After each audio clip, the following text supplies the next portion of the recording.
Okay, so then Jason, just to play devil's advocate here, if you do expect the foundation model companies to go out there and try to take some of the market that other people are collecting, Cursor's fast revenue growth, Windsurf's fast revenue growth, does that mean that you're bearish on the potential success of non-foundation model coding assistant tools in general? I think that specific vertical is so key that the language models are going to want it. So I think it's going to be tough for Lovable and Cursor and Windsurf and these kind of companies to actually make it work when the platforms themselves say, we want that business, because there's so much revenue there.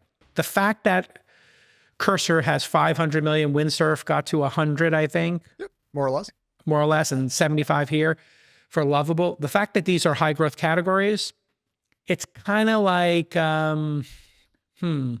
what's another high growth category that people said, you know what, we need to have this as part of our offering and bundle it? The example would be Slack. Microsoft said, yep, it's got to be part of Office. It's too key.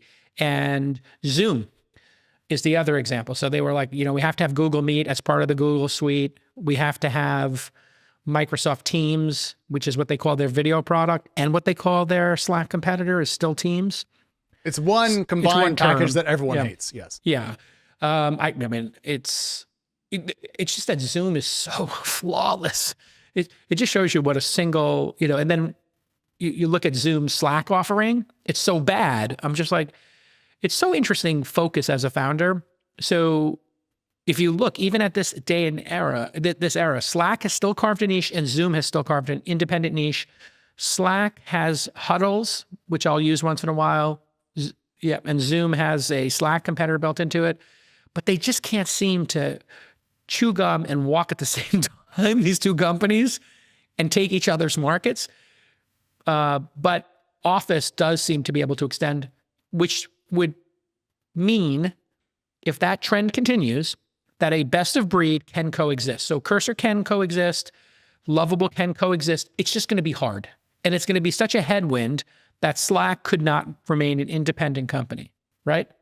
Slack, I think Slack could have. I just think Brett Taylor won. Yeah, but I think, you know, Mark Benioff talks, I mean, he's very persuasive and he has a lot of money and they gave him a lot of cash for it.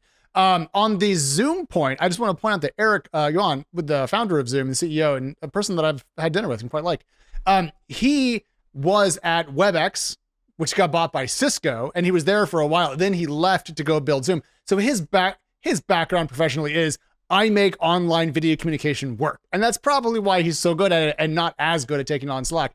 But I like that they're distinct because I have a best of breed in both things. I don't need my lawnmower to also be a blender, you know?